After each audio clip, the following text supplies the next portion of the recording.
안녕하세요. 원영섭 변호사입니다. 오늘은 DSR, 총부채 원리금 상환 비율에 대해서 말씀드리고자 합니다. DSR은 Debt Service Ratio입니다.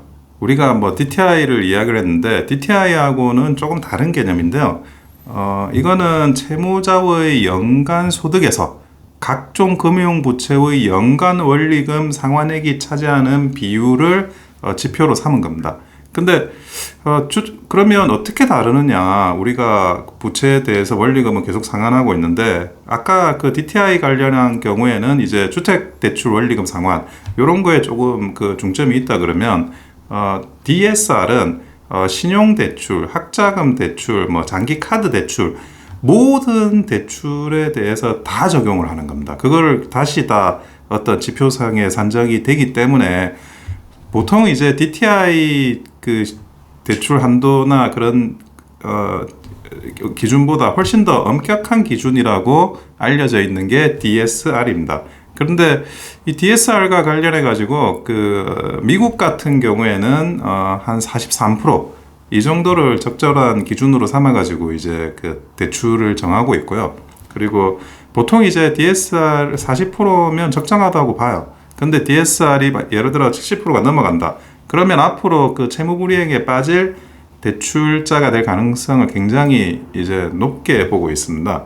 근데 지금 이제 DSR을 여러 이제 대출 관련한 규정에 확대하려고 하는 그런 논의가 있긴 있어요. 근데 그것이 이제 DTI보다는 상환 능력에 맞는 대출을 더 이렇게 엄격하게 드러낼 수 있는 지표라고 생각을 하는 거죠. 근데 거기에 대해서는 이제 이런 DSR이 가장 이제 취약한 세대들이 2030 세대들입니다.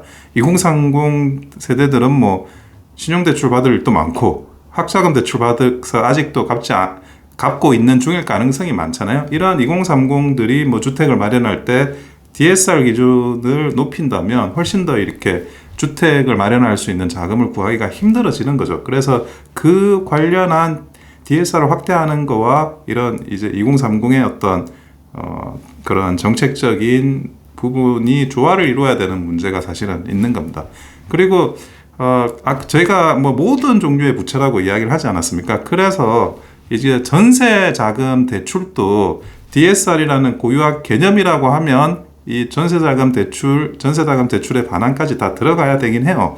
그런데 전세자금 대출을 DSR에 넣으면 이게 굉장히 그 DSR이 엄격한 기준이 만들어지는 게 되죠. 그러면 서민의 주거 안정이나 이런 부분에 대해서 굉장히 힘들어질 수가 있다, 서민들이. 그래서 전세자금 대출은 DSR에 들어가지 않습니다. 윤석열 정부에서도 예외를 이제 인정을 하고 있고요. 그래서 DSR은 DTI보다 훨씬 더 강한 규제다.